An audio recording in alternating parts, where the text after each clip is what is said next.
La cruz es símbolo de la figura de Mira. Con estas recordaba la música de Bach, que le inspiró para crear. La crucifixión es una de sus más de 70 series. En esa posición, con los brazos en cruz, se arrodilló en las vías de tren de Breitborn, en Alemania. Quien lo conoció no se sorprendió de su trágico final.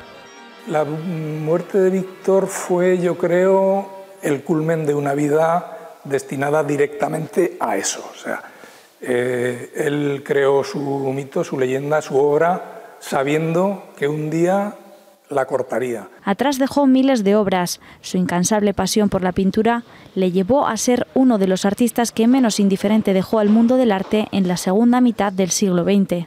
Yo creo que para él era más importante pintar y crear que respirar. No distinguía mucho el día de la noche, porque lo mismo estaba pintando a las 2 de la mañana, se acostaba 20 minutos, seguía pintando. Como resultado, su producción está sin duda entre las más amplias del panorama español contemporáneo. Las galerías del mundo vuelven poco a poco a exhibirlo. Solo el tiempo definirá la grandeza de un hombre que vivió el arte hasta su última pincelada.